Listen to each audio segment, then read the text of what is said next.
레위기, 민수기, 신명기 좀 분량이 많은데 이제 지난주보다 30분은 줄어들었지만 하는 데까지 하고 다음 주에 뭐 연결해서 더 하든지 하도록 하겠습니다. 자, 오늘 출애굽기 제일 처음에 나온 성경 구절이 주제 구절이거든요. 다 같이 읽겠습니다. 이제 이스라엘 자손의 부르짖음이 내게 달하고 애굽 사람이 그들을 괴롭게 하는 학대도 내가 보았으니. 아멘. 출애굽기 3장 9절 말씀인데요. 창세기가 언약의 출발이라고 말씀을 드렸잖아요. 그 창세기 12장 1절에서 3절로 보면 하나님께서 아브라함을 택하셔서 언약을 맺으시는 내용이 나오잖아요. 창세기가 하나님과 아브라함, 하나님과 이스라엘 간의 언약의 시작이라면 출애굽기는 하나님께서 이스라엘 백성을 구원하시는 그 구속 역사를 통해서 아브라함과 맺으신 언약을 보충하는 동시에 또 언약의 백성이 성결한 삶을 살아야 한다는 것을 강조한 레위기로 이어지는 그 흐름을 연결하는 다리 역할을 한다고 학자들이 말하고 있거든요. 자, 명칭을 보시면 제가 시간이 여유가 있어서 미리 써놨는데 히브리어 성경의 명칭은 본문의 첫 구절인 베엘레 쉐모트라고 해요. 이게 출애굽기인데 그리고 이것은 쉐모트 이름들이다.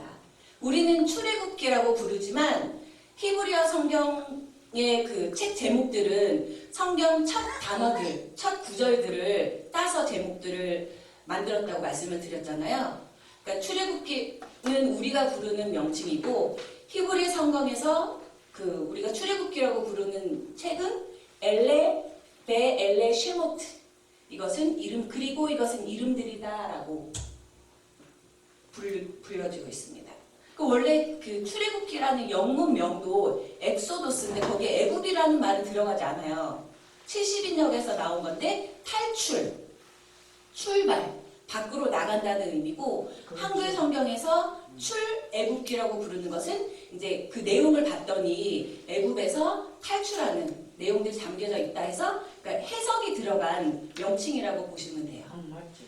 네. 자, 출애굽기의 저자는 누구죠? 모세. 그쵸, 모세죠. 출애굽기 17장 14절 한번 찾아볼까요? 응? 출애굽기 17장 14절. 아멘.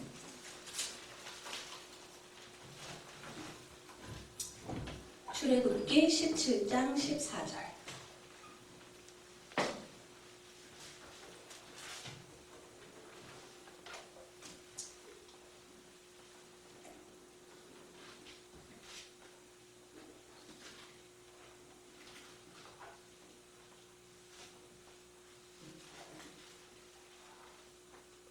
읽겠습니다. 여호와께서 모세에게 이르시되 이것을 책에 기록하여 기념하게 하고 여호수아의 귀에 외워 들리라. 내가 아말렉을 도말하여 천하에서 기억함이 없게 하리라. 아멘. 제가 옆에 적어놓은 24장 4절에도 그렇고 34절 27절에도 출애굽기는 모세가 썼다라는 증거들이 나와 있습니다. 또 그 옆에 보시면 여호수아 마이크 안 들어도 제 목소리가 크지 않나요? 예. 잘 들리시죠? 예. 예. 좀 아주 어색하기도 하고 화울임이 나가지고. 예. 그 여호수아 8장 31절 찾아보겠습니다. 여호수아 8장 31절.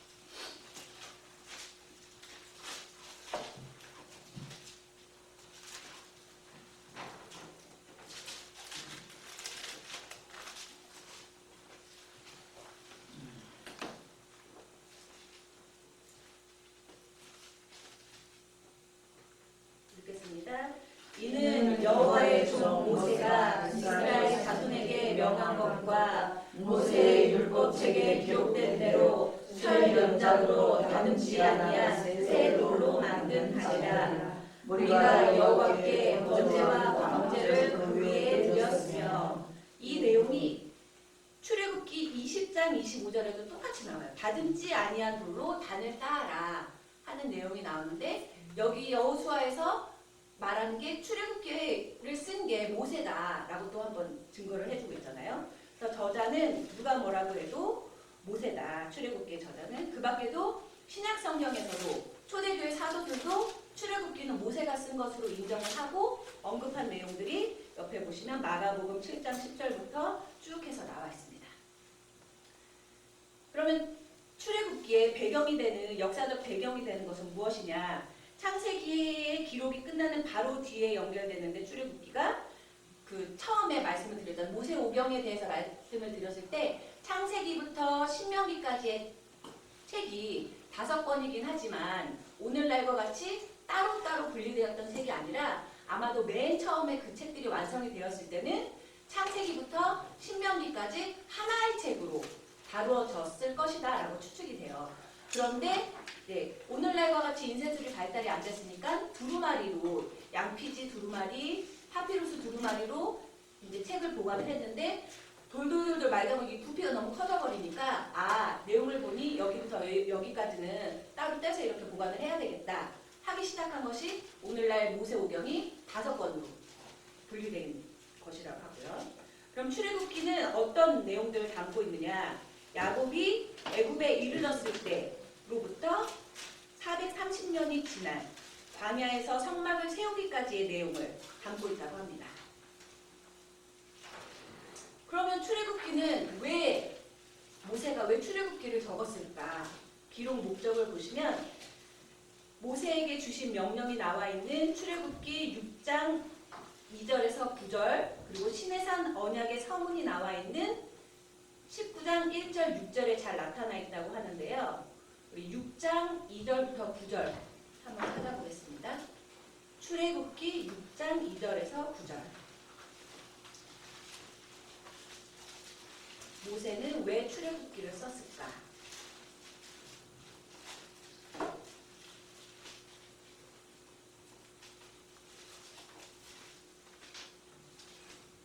읽겠습니다.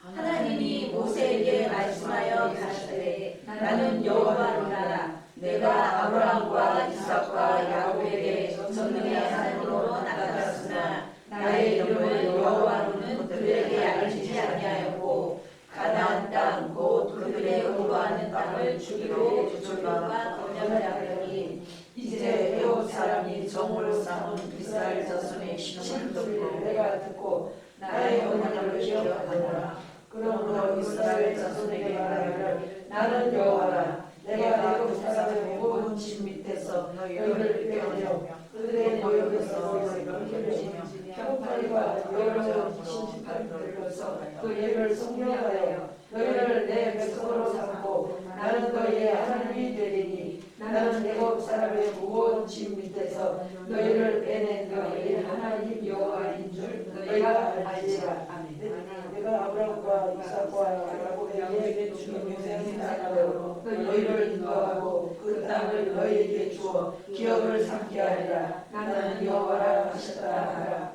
모세가 이와 같이 이스라엘 자손에게 전하라. 그들의 마음이 상과 가혹한 노역으로 말미암아 모세의 말을 듣지 아니하였더라.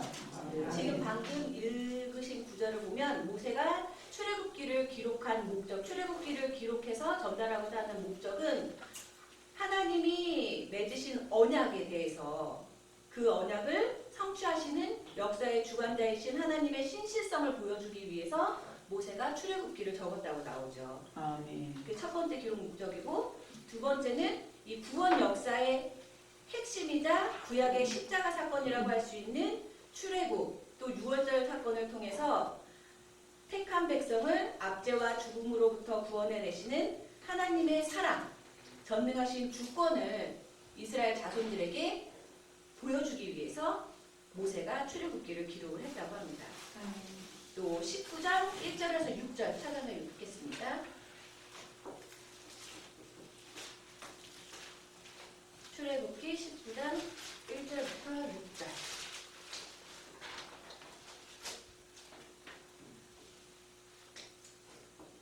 이스라엘 자손이 애굽 땅에서 나올 때부터 세상을 뭐 그들이 대신에 향하에 이르리라. 그들이 러비딤을 떠나 신의 강야에 이르러 그 강야에 장막을 치되 이스라엘의 장막을 참게 장막을 치니라. 모세가 하나님 앞에 올라가니 여호와께서 산에서 그를 불러가서 말하시되 너는 이같이 야곱의 시대에 말하고 이스라엘 자손에게 말하라. 내가 애굽 사람에게 어떻게 행하였으므로 내가 어떻게 목소리 내고 너희를 얻어 내 영혼이 너희를 너희가 보았느니라. 세계가 다 내게 속하였더니 너희가 내 말을 잘 듣고 내 언약을 지키면 너희는 모든 민족 중에서 내 소유가 되겠고 너희가 내게 대하여 제사장을 하게 되며 거룩한 백성에게 되리라. 너는 이 말을 이스라엘 자손에게 전할지니라. 아멘. 여기에 이제 세 번째 기록 목적이 나와 있는데, 네, 19장이 그 뒤에 19장 뒤에 나오는 20장부터 20장에 보면 10계명에 대해서 나오죠. 그거의 성원이 되는 게 19장인데, 이런 시내산을 중심으로 일어난 율법 제정과 그 뒤에 또 성막이 건립이 되는데, 이 성막이 건립되는 사건을 통해서 하나님이 택하신 백성 이스라엘을 신정 국가로, 하나님이 통치하시는 국가로서 공식적으로 출범시키기 위해서 그게 기록이 되었다고 해요. 다시 말하면 언약을 땅을 주겠다, 너의 후손들을 번성시키시겠다 하고 하나님이 맺으신 언약을 그 430년 동안 출애굽에서 그 애굽에서 노예 생활을 할 때는 과연 그 언약이 지켜질 것인가 의심도 되고 했지만 결국 지켜주신다는 거예요. 하나님이 약속하신 거는 그때와 시기는 하나님뿐이 몰라서 그렇지, 하나님이 한번 해줄게 하고 약속하신 것은 꼭 반드시 성취하신다는 거죠.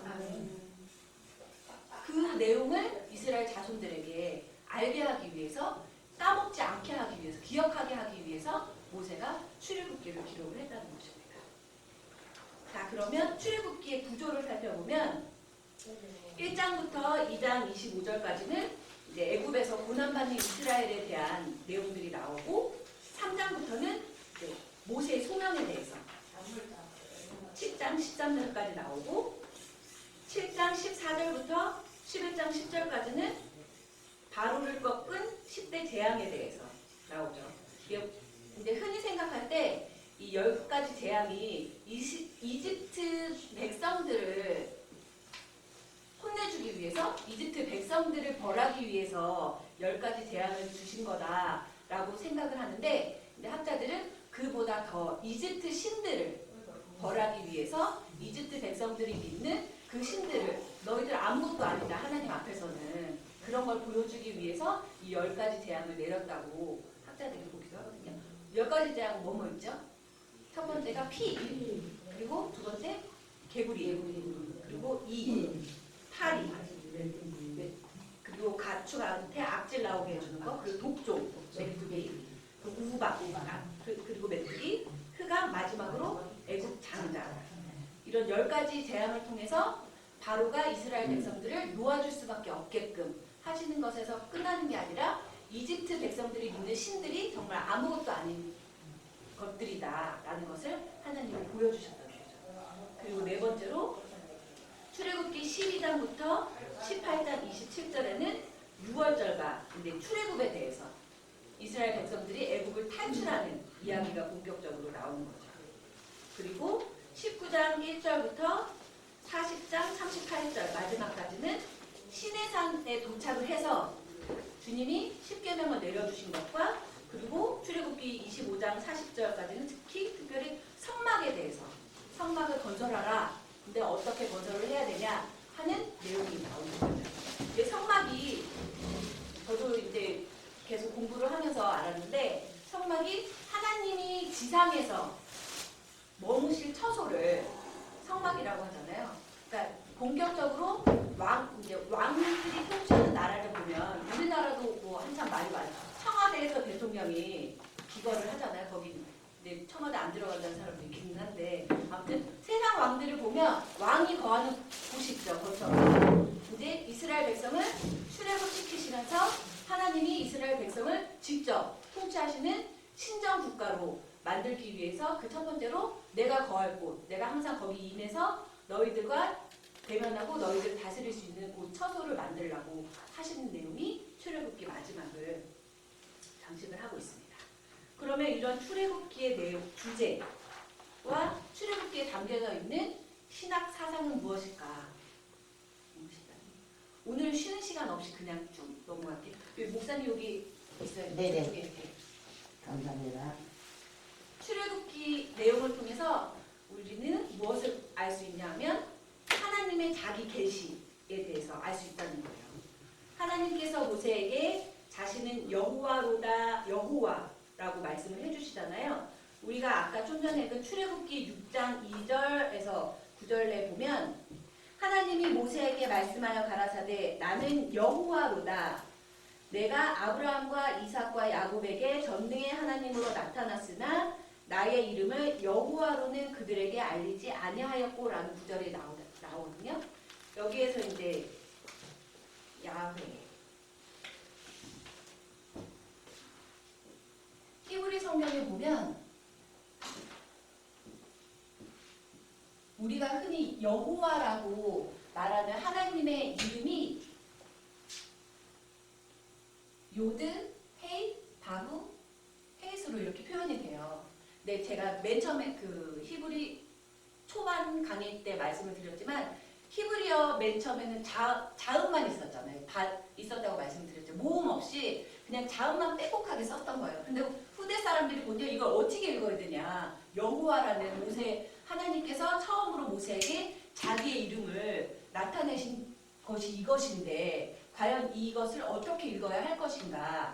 그래서 마소라 학파 사람들이 모음이 없는 히브리 성경에 모음을 집어넣고 각주를 달아서 그 사람들이 큰 이제 존경을 받는데 그 사람들이 한 게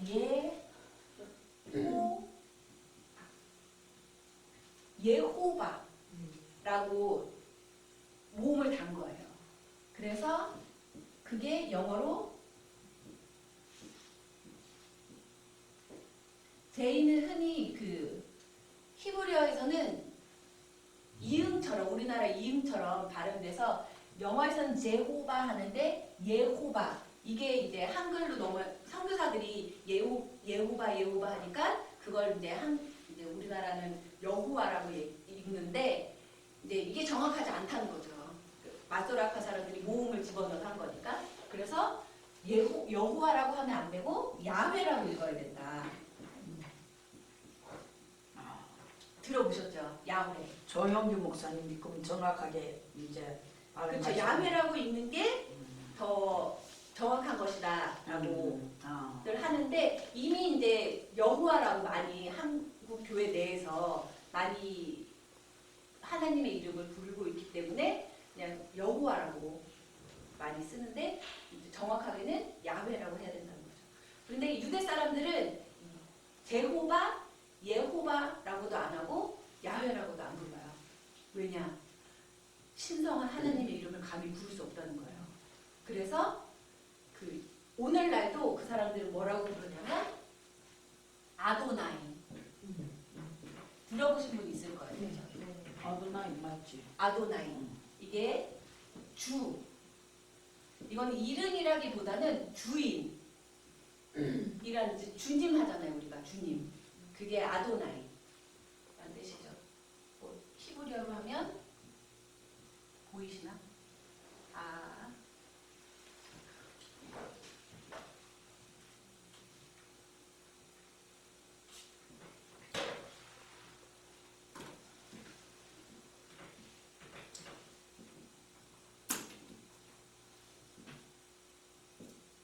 아도나이.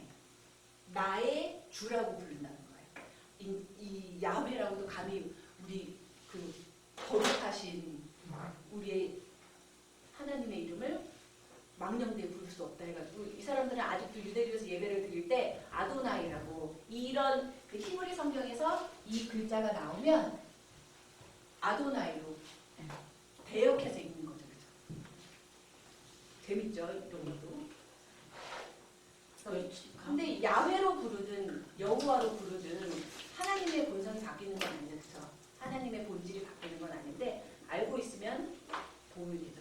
이게 또 의미가 있는 게 모세에게 그 출애굽기 6장 2절에서 9절에서 모세에게 나는 여호와로다라고 하나님이 자신의 이름을 드러내신 게 중요한 이유가 이게 영어에서는 비동사라고 해서 존재형 동사 형태거든요. 그 히브리 한글로 번역된 걸 보면 영어 번역을 보면 I am who I am. 나는 나다. 나는 누가 만든 것도 아니고 나는 스스로 있는 자다라는 의미거든요. 그러니까 이 이름을 하나님이 모세에게 나는 여호와로다라고 이름을 밝히신 게 그냥 이름을 알려준 거에서 끝나는 것이 아니라 여기 제가 써놓은 거에 보시면 스스로 있는 자로 번역되는 이 이름은 하나님이 본질상 인격이시고 영존하시며 자족하시는 분임을 알려준다는 거죠. 누구의 도움이 필요한 분이 아니라 이스라엘 백성이 하나님이 이스라엘 백성을 택하신 이유가 이스라엘 백성이 필요해서 택하신 게 아니라는 거예요. 그냥 하나님이 은혜로 택하고 싶으셔서 택하셨다는 거예요. 하나님은 아무 도움도 필요도 없고 뭐 그런 스스로 계시는 분이신데 근데 착각을 해서 계속 이스라엘 백성들이 쭉 가다 보면 자기네가 섬기지 않으면 막 하나님이 슬퍼하실 것, 뭐 슬퍼하시기도 하죠. 하는 것처럼 계속 불순종하잖아요. 순종만 하라고, 순종만 하면 모든 걸 다 주시겠다고 하는데 그 내용이 쭉 나타납니다. 그리고 또 출애굽기를 통해서 우리가 알 수 있는 것은 하나님의 속성에 대해서 하나님이 어떤 분이신가에 대해서 더 알 수 있다는 거죠. 1번이 이전에 맺은 언약을 기억하시는 분이신 것을 우리가 출애굽기를 통해 알 수 있다는 거죠. 2장 24절 그게 제일 중요한. 그렇죠. 2장 24절 한번 읽고 넘어가겠습니다.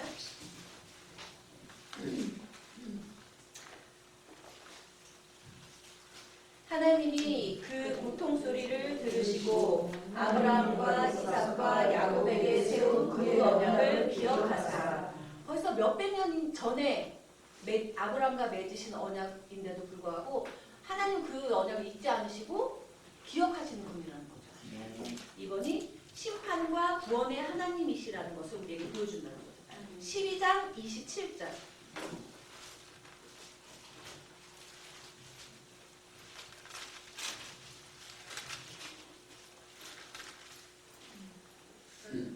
찾으시는 대로 읽어주세요.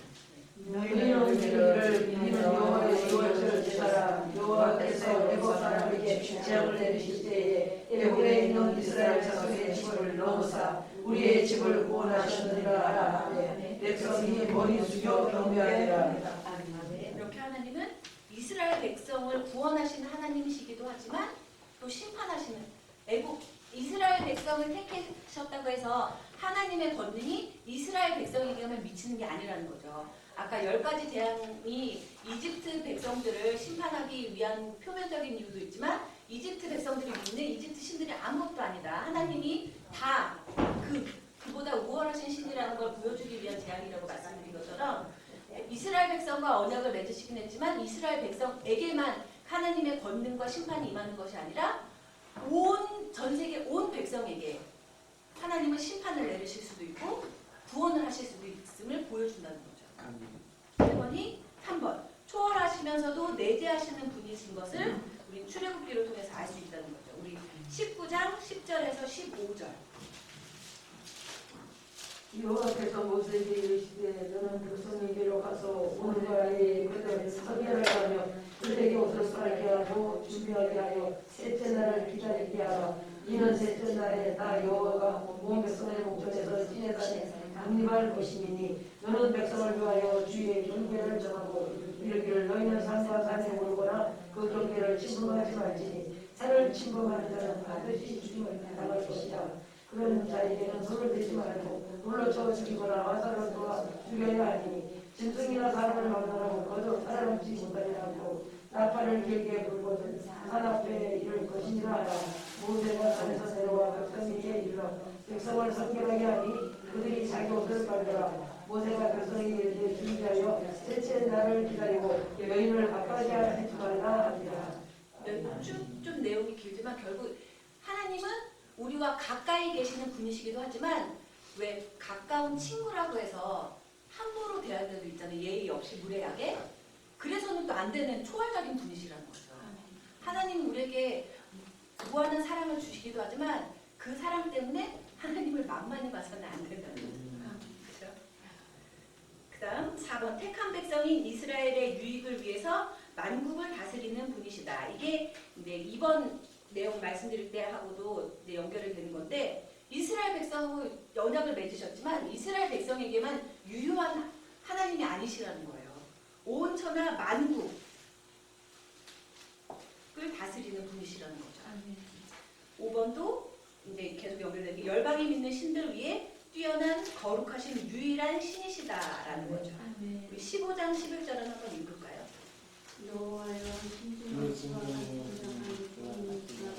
같이 거룩함으로 영광스러우며 찬송할 만한 유업이 있으며 기이한 일을 행하는 자가 누구니까. 아멘. 하나님만이 거룩하신 모든 신위에 뛰어나신 유일한 신이라는 거죠. 6번은 마지막으로 은혜와 자비가 풍성하셔서 분노를 거두시고 중보기도와 회개하는 자를 연락하시는 분이시다.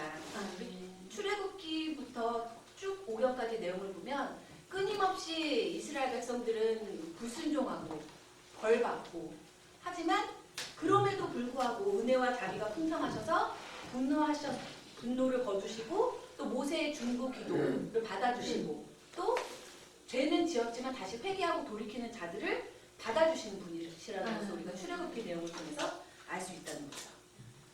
또 세 번째로 우리가 출애굽기 내용을 통해서 율법에 대해서 우리 20장부터 10계명에 대해서 나오고 10계명을 근거로 해서 세세하게 어떻게 하나님의 백성으로 선민으로서 어떻게 살아야 하는지에 대한 규례들이 나오잖아요. 그것을 율법이라는 하나의 제목으로 묶었는데 이제 멘델홀이라는 학자가 처음에 아브라함과 하나님이 맺으신 그 언약의 목적이 새로운 관계의 수립에 있다면 그 아브라함을 택하시고 아브라함과 하나님이 언약을 맺으시는 걸 통해서 아브라함과 하나님 간에 이전에도 없었던 새로운 관계가 형성된 거잖아요.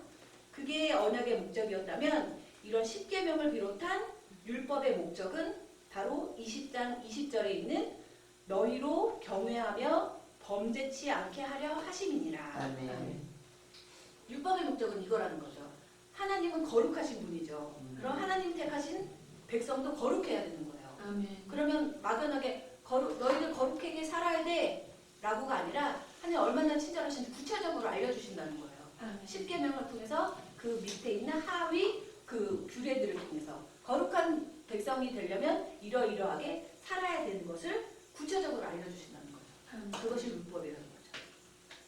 다시 그 밑에를 보시면 10계명은 여호와와 이스라엘 간의 언약이 유지되기 위해 불가결한 의무 조항을 요약해 준다는 거예요. 하나님이 아브라함을 택하심으로 아브라함과 언약을 맺으심으로 인해서 이스라엘 백성이 하나님 택한 백성, 선민이 되었는데 그 언약이 유효하려면 너희들이 거룩하게 살아야 된다는 거예요. 마찬가지죠. 우리는 이스라엘 그럼 우리는 이스라엘 백성 아닌데 이게 아니라 신약에 와서는 예수를 믿는 자들이 하나님의 백성이잖아요. 언약의 백성. 아멘. 그러면 너희들이 언약의 백성이라면 내가 거룩하니까 내가 택한 너희들도 거룩하게 살아야 된다는 거예요. 아멘. 그리스도인.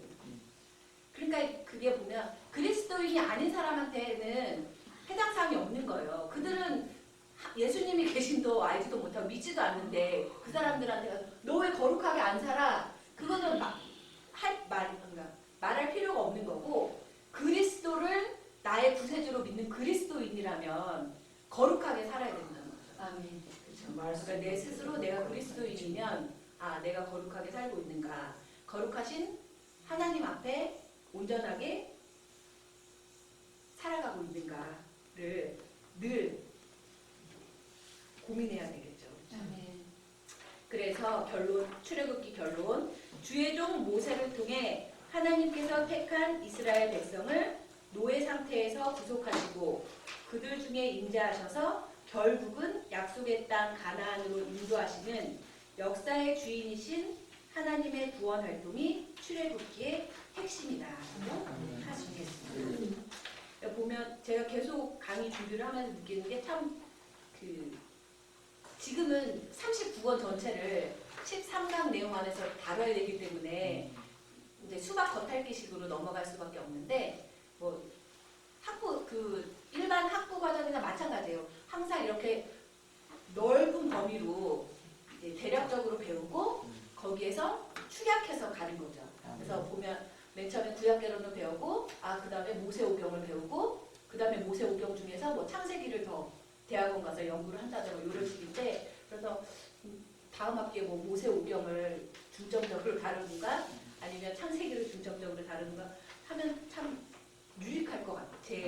아니, 다른 무엇보다도 저의 신앙을 위해 더 유익할 것 같다는 생각이 계속 강의 준비를 하면서 들더라고요.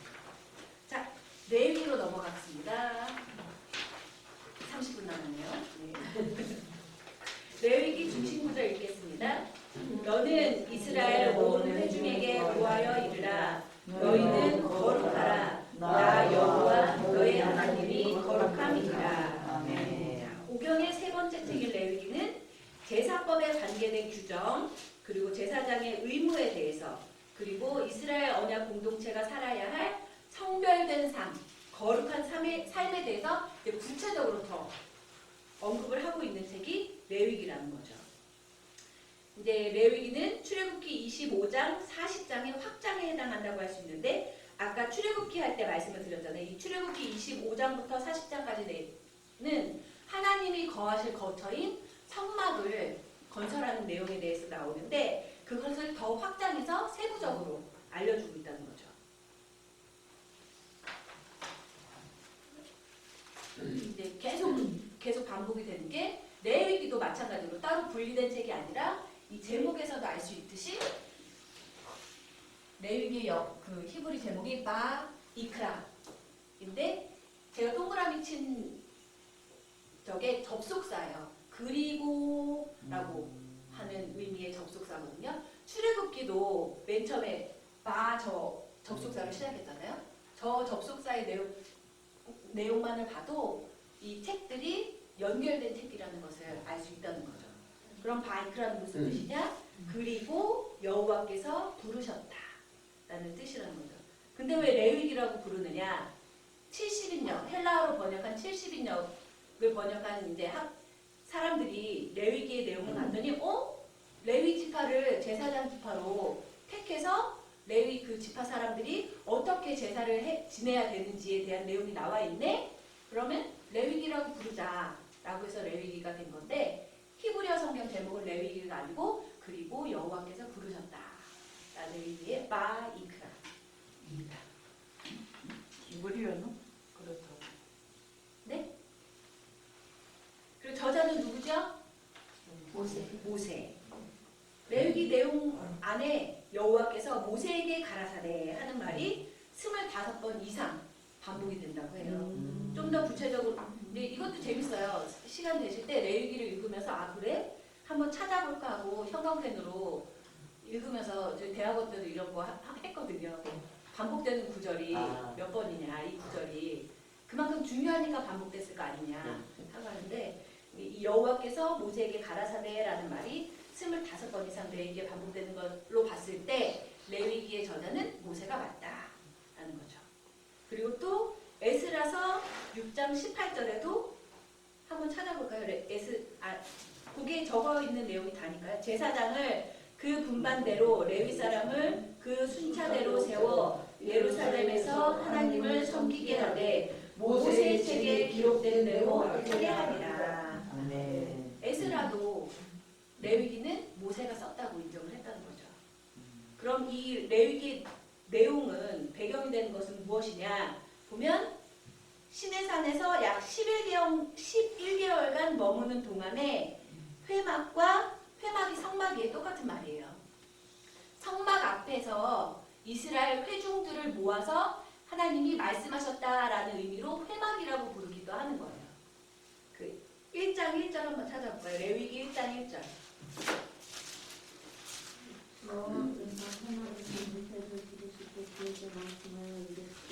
그렇죠.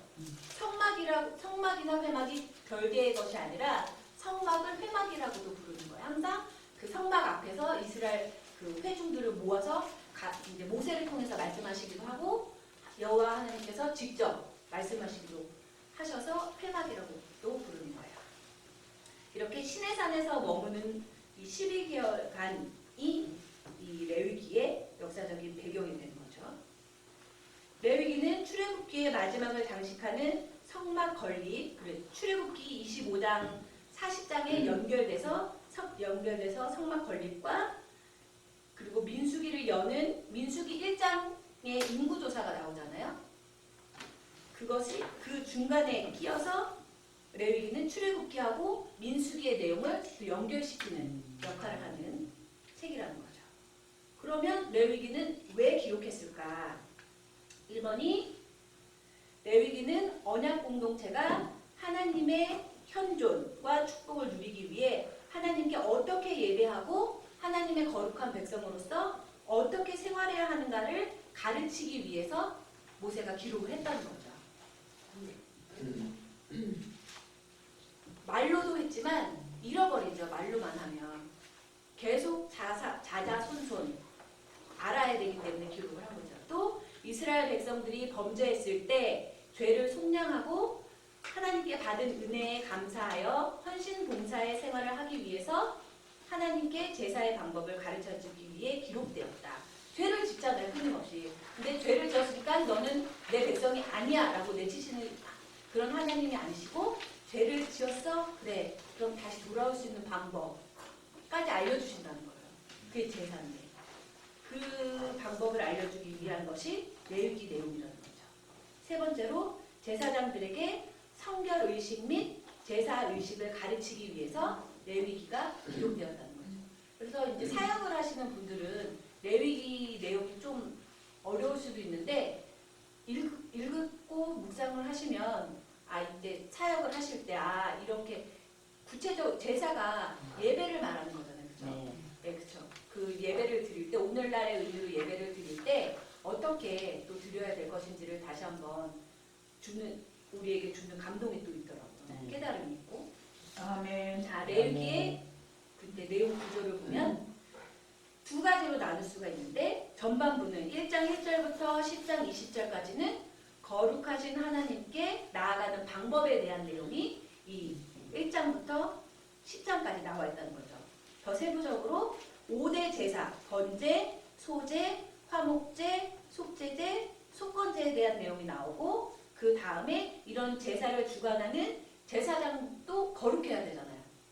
그 제사장이 어떻게 거룩하게 되어야 되는지 그 의식에 대해서 8장부터 10장에 대해서 나오고 또 후반부에는 거룩하신 하나님 앞에서 어떻게 살아야 되는지 백성들이 하나님과 언약을 맺은 하나님의 백성이 어떻게 살아야 되는지에 대한 구체적인 지침들이 나오는 거예요. 1번부터 7번까지.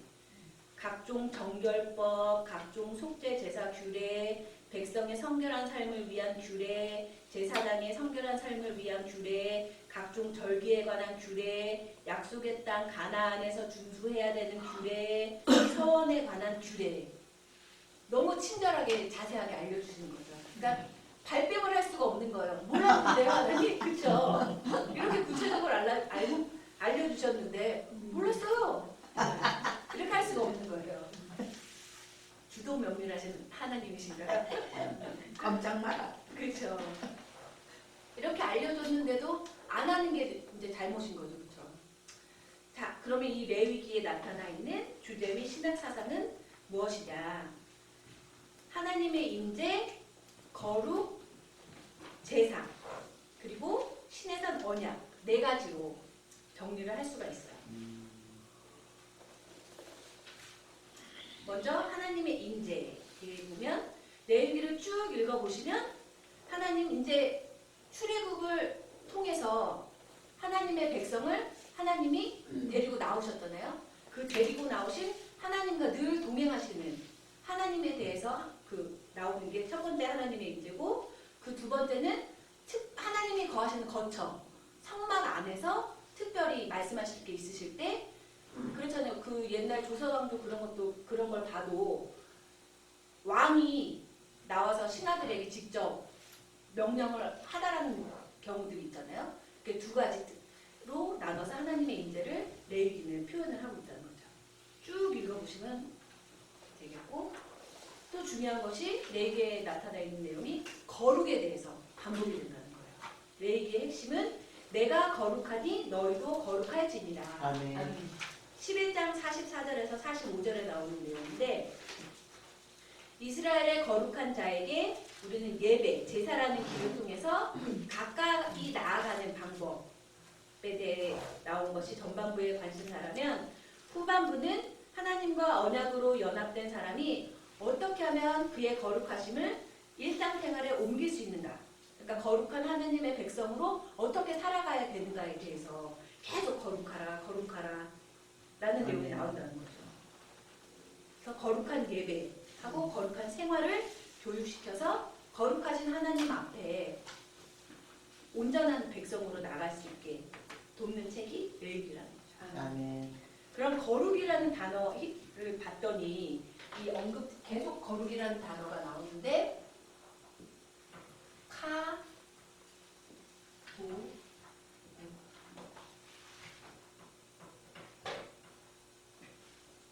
카도시, 이게 거룩이라는 히브리어 말이거든요.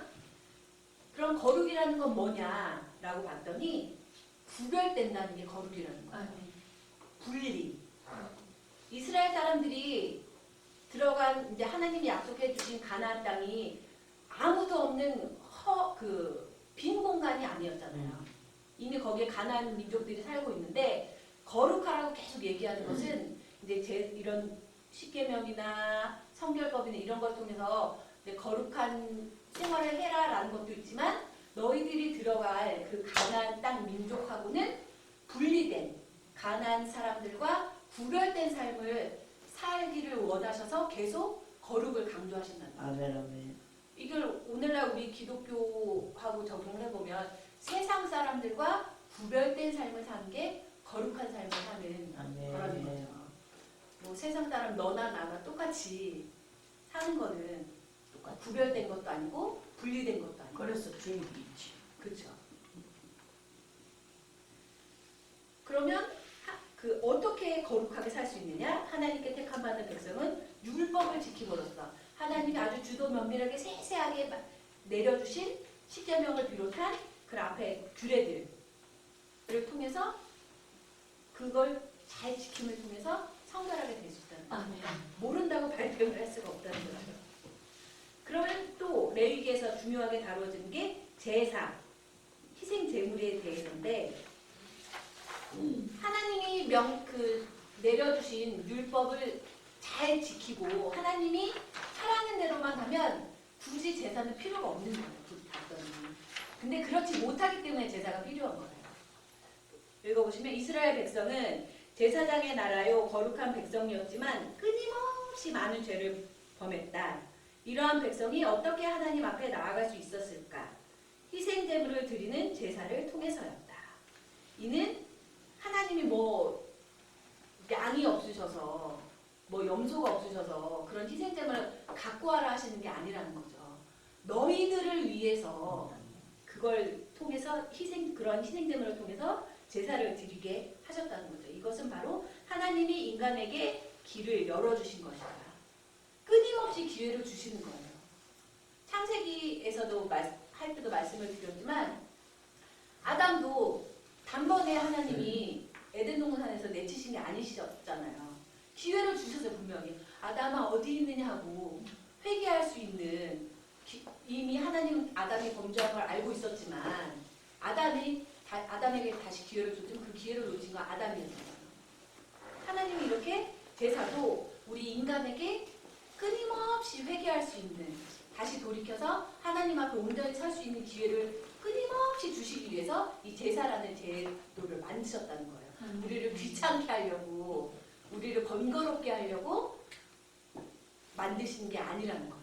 우리를 위한 게 제사라는 거예요. 마찬가지로 예배도 우리가 이제 주일날마다 나와서 금요철야 예배든지 수요 예배를 통해서 하는 게, 우리 착각하는 게 하나님을 위해서가 아니라 우리를 위해서 드리는 게 예배라는 거예요. 한편으로 보면 일주일 동안 기도할 때 단골 멘트가 있잖아요.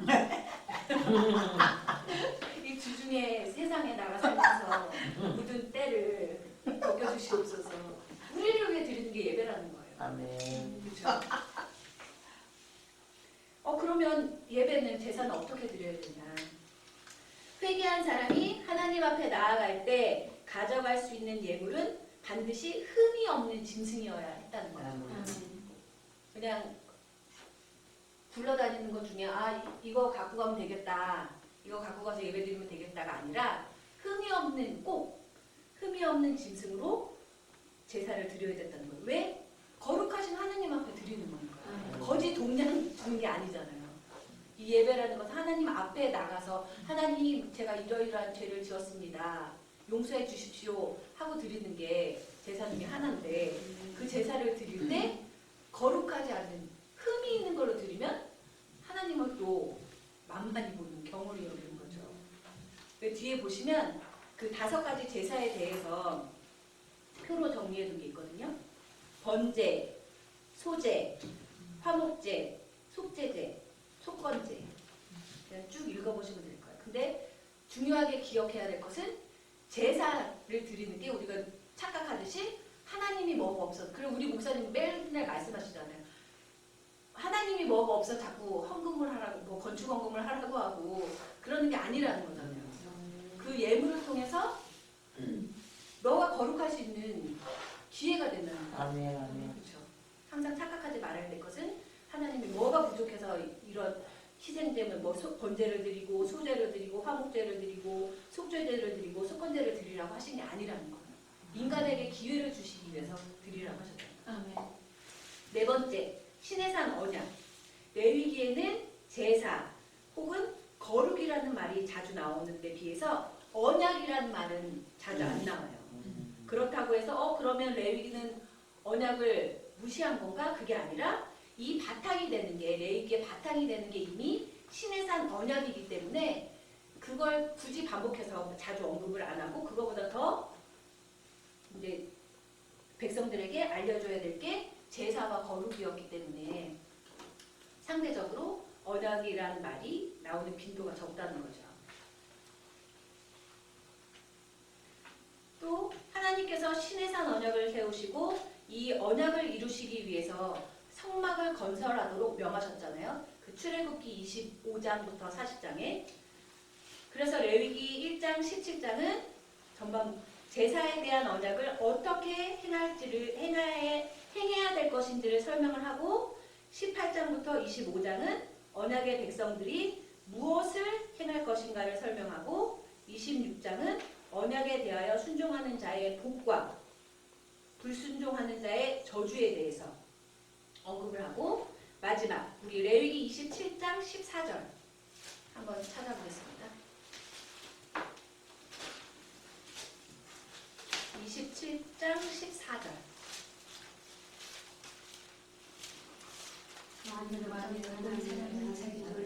하나님이라고 여호와께 드리려 하면 제사장의 그 운명을 가해 값을 정하리니 그 값은 제사장이 정한 대로 될 것이며. 34절이네요. 마지막 절. 34절. 이것은 여호와께서 신의 산에서 이스라엘 자손들과 모세에게 명령하신 계명이니라. 이 마지막 절이 레위기의 바탕이 되는 게 신의 산 언약이라는 것을 다시 한번 확정해 주고 있다는 거죠. 자, 이제 레위기 마지막인데요. 레위기는 법에 대해 기록한 책이어서 이제 제가 족보가 너무 항상 읽을 때마다 걸림돌이 된다고 했는데, 이 레위기도 마찬가지예요. 무슨 뭐를 하고 이것도 자주 지루해지기 쉬운 책이기는 한데, 제대로 읽으면 정말 하나님 앞에 올바른 백성으로 살아가는데 정말 좋은 지침이 되는 책이구나 하는 것을 다시 한번 제가 강의 준비를 하면서 느낄 수가 있었고요. 제가 이렇게 강의 내용을 정말 압축해서 하기 때문에 이 그냥 요것만 내용을 갖고 제가 말하는 내용만 갖고 이렇게 이해를 하시려고 하면 당최 뭔지 강의 내용을 들으시고 다시 이걸 갖고 가셔서 구절구절을 적어놓은 걸 직접 찾아보시면서 쭉 읽어보시면 아하 하고 다시 한번 복습이 잘 되실 수가 있을 것 같아요. 그래서 레위기는 율법에 대해 기록한 책이다. 그러나 그 안에는 단순히 율법을 모아놓았다든지 역사적인 사건을 설명한다든지 하는 것보다 레위기는 우리에게 하나님의 성품, 거룩하신 성품에 대해서 또 하나님의 뜻에 대해서 하나님의 뜻이 뭐다? 내가 거룩하니 너희도 거룩하게 살아라 하는 것을 가르쳐 준다는 거죠. 그러면 레위기에 담겨져 있는 이러한 하나님의 성품과 뜻은 레위기 당시에만 해당되는 것이냐? 그게 아니라 오늘날 를 살고 있는 우리에게도 동일하게 하나님이 요구하시는 거라는 거죠. 할일 나왔네요. 민수기. 민수기 주제구절 읽겠습니다. 여호와께서 우리를 기뻐하시면 우리를 그 땅으로 인도하여 들으시고 그 땅을 우리에게 주시리라. 이는 과연 적과 꿀이 흐르는 땅이니라. 아멘. 아멘. 오경 중에 네 번째 책인 민수기는 이스라엘의 출애굽과 시내산 언약 체결 그리고 가나안으로의 여정을 계속해서 묘사하고 있다.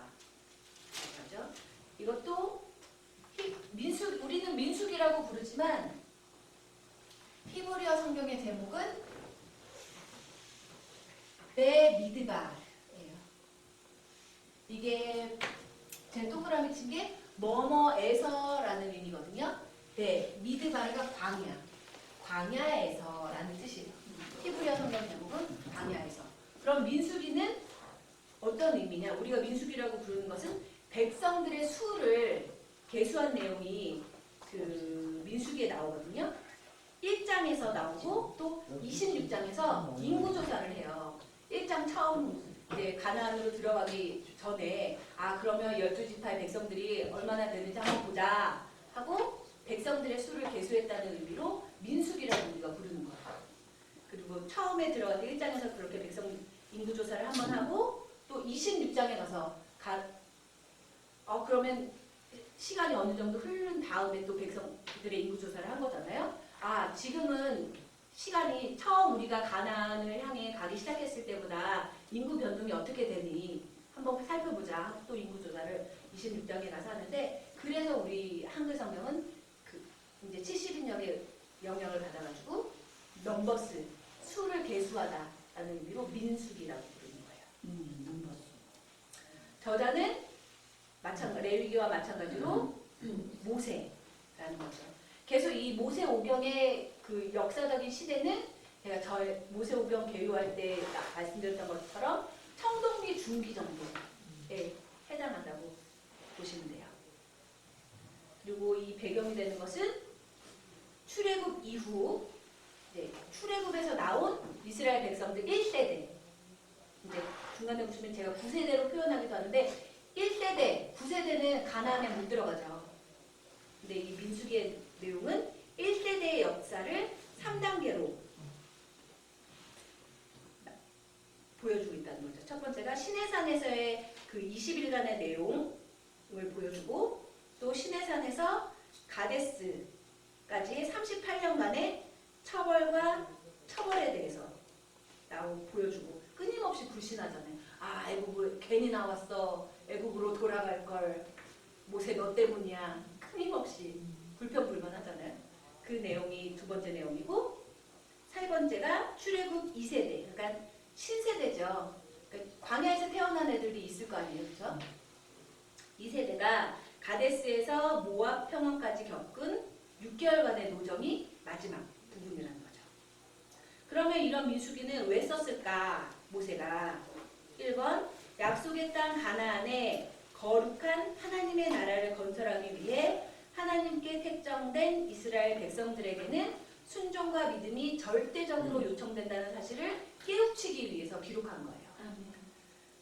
그런데도 안 하죠. 2번 광야 여정 동안의 고통스러운 생활이 하나님이 나쁘신 분이어서 고통스럽게 하신 게 아니라는 거예요.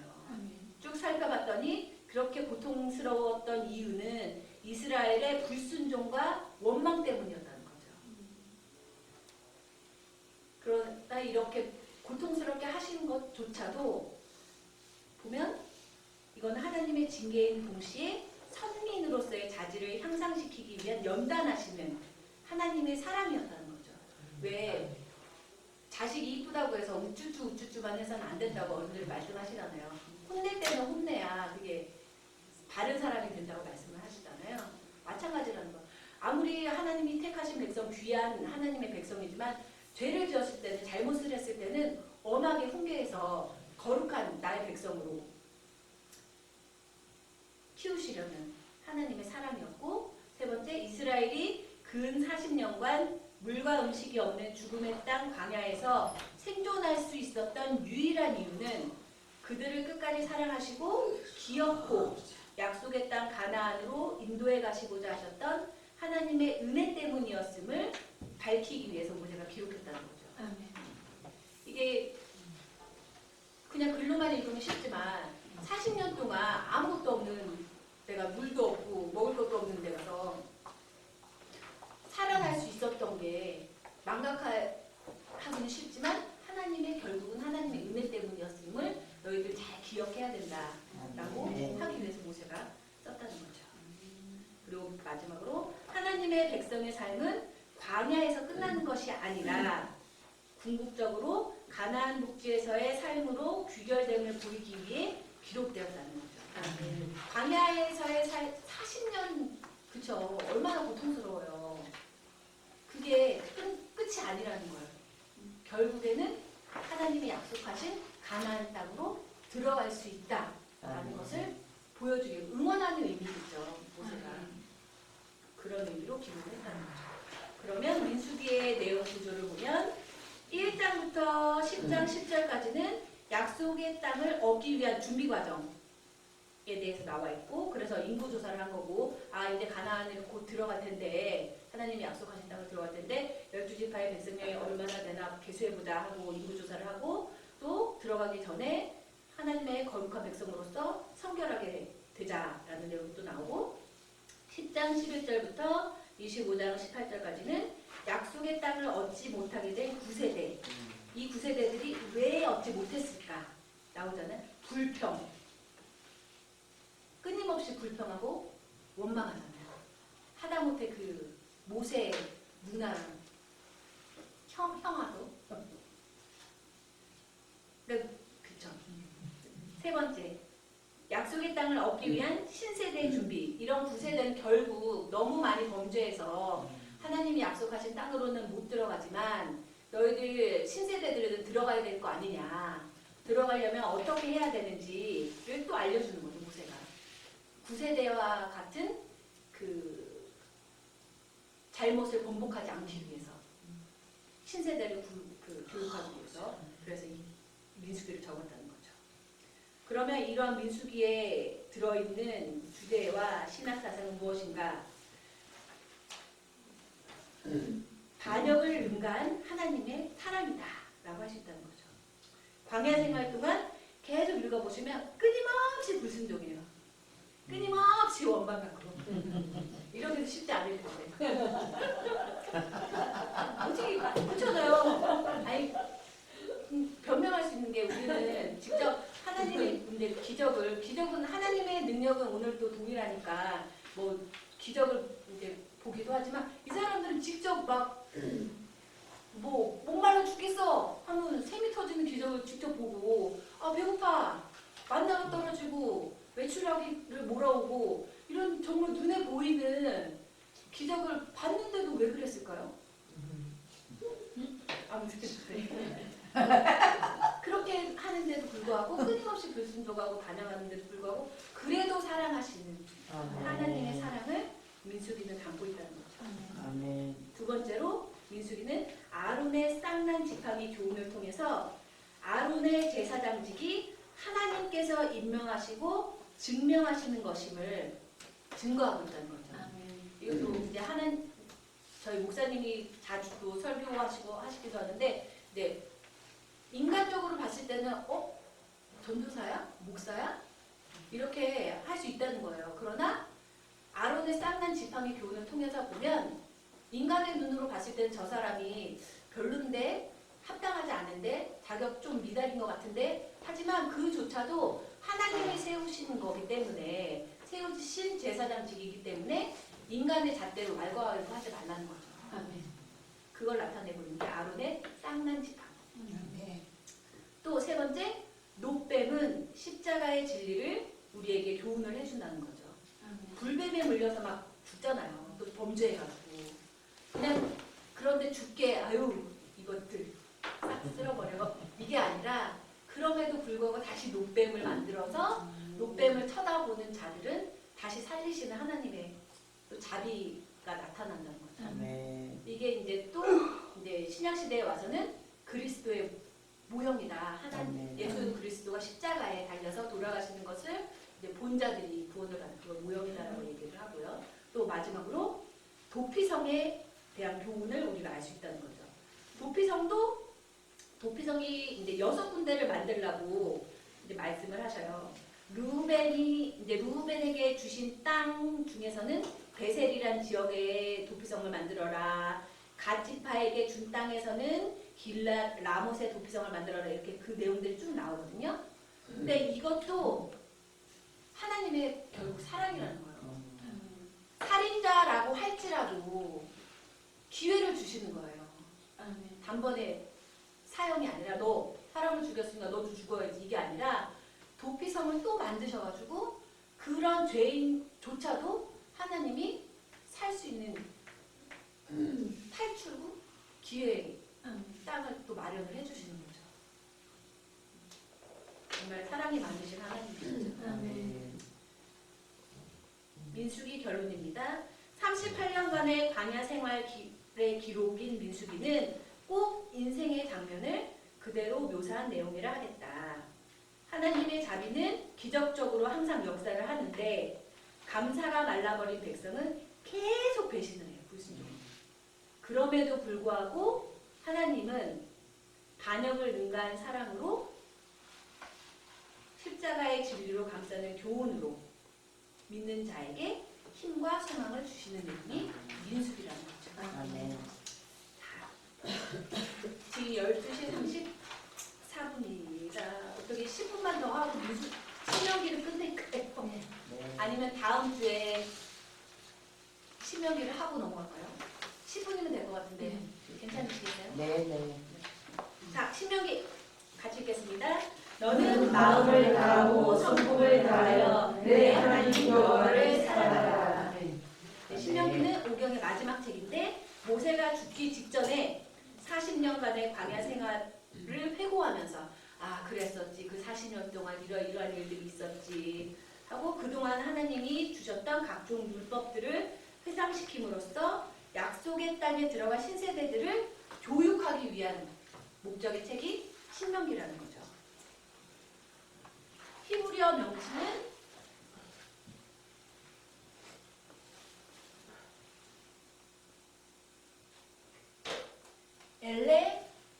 엘레 하드바리. 이것은 말씀들이다. 모세가 이스라엘 유언이라고 할 수 있겠지. 이제 모세도 못 들어가잖아요. 가나안 땅에. 모세가 죽기 전에 우리 하나님이 우리의 조상 아브라함과 맺으신 언약을 잊지 않으시고 400년 동안 애굽에서 노예 생활을 하고 하면서 고통을 울부짖던 우리 조상들을 이렇게 끌어내셔서 광야에서 이렇게 끊임없이 죄를 짓고 불순종함에도 불구하고 끝까지 버리지 않으시고 이렇게 사랑으로 우리를 여기까지 데리고 오셨다.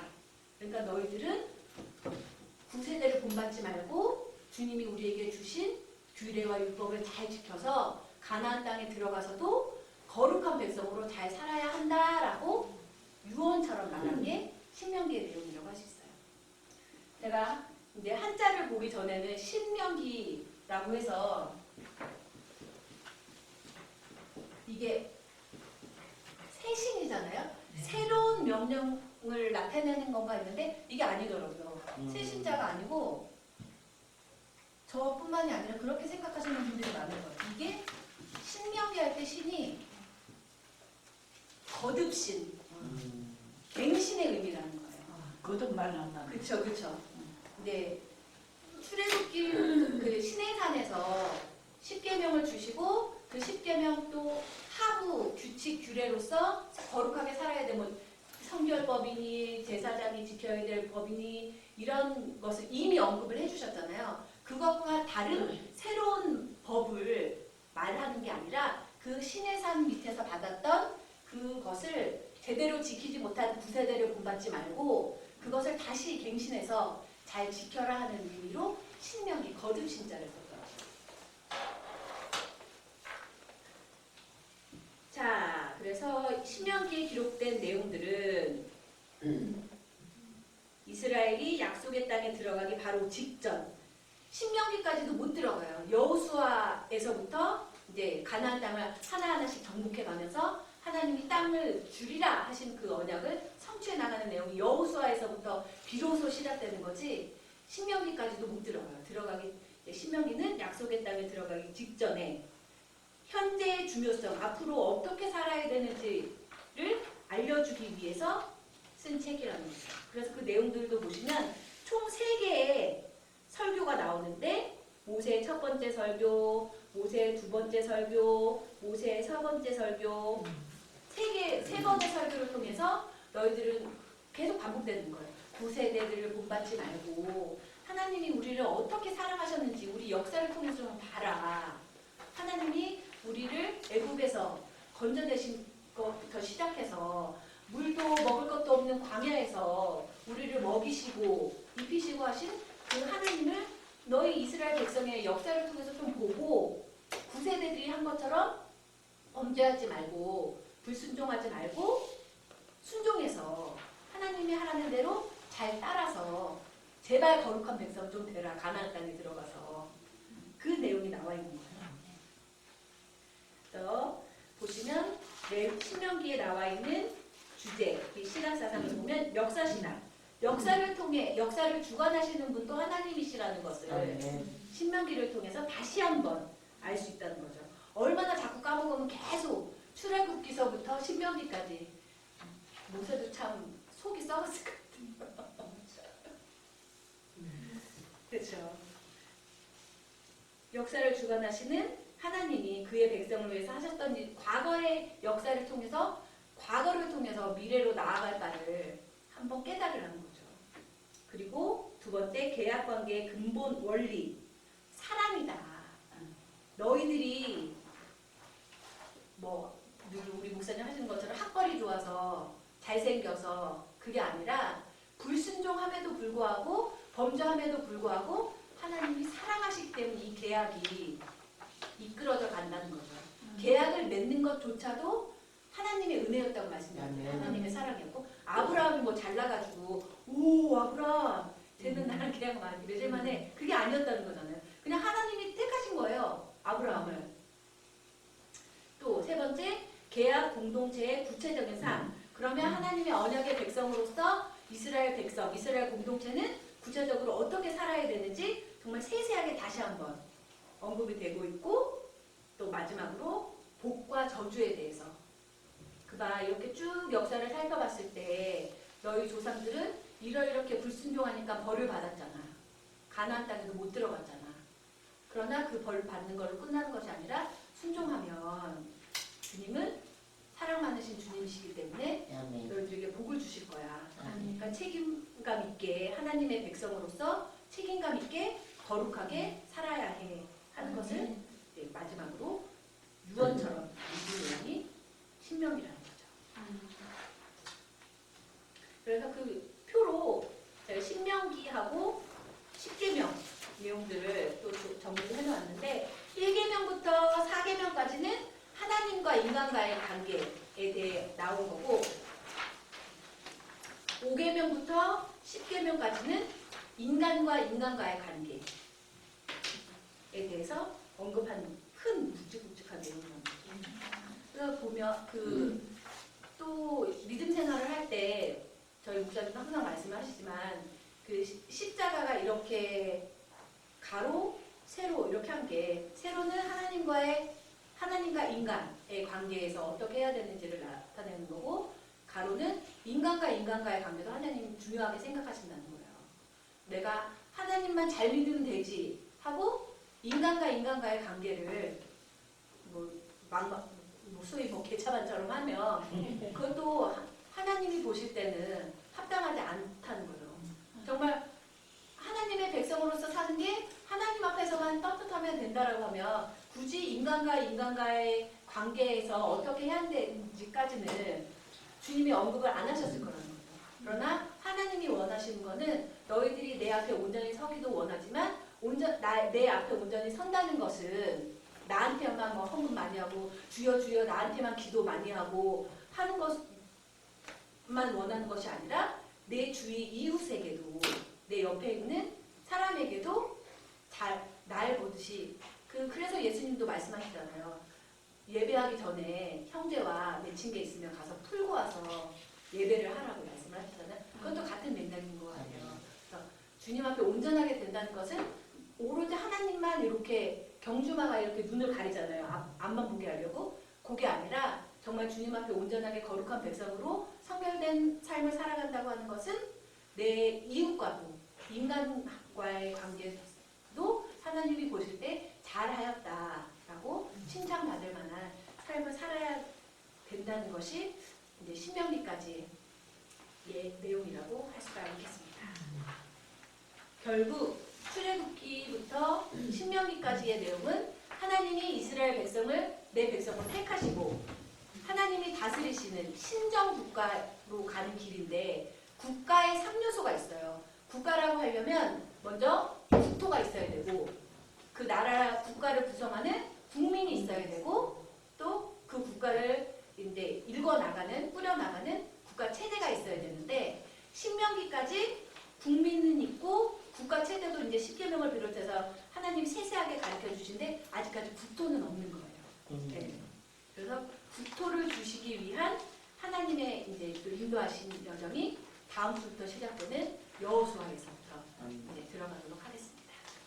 자, 긴 시간, 쉬는 시간도 없이 저도 막 시간이 급하니까 말이 너무 좀 빨랐던 것 같은데, 네. 자, 주님의 은혜로 다 잘 이해가 되실 수 있습니다. 그러면 다음 주에는 이제 역사서에 대해서 대략적으로 말씀을 드리고 이제 여호수아 그리고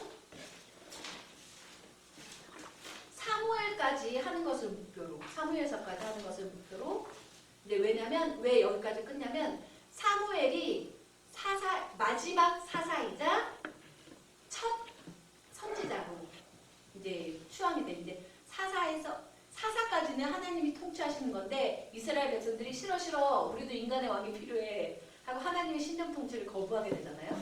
그러면 이제 선지자가 나타나기 시작하는 그 과도기의 인물이 사무엘이거든요.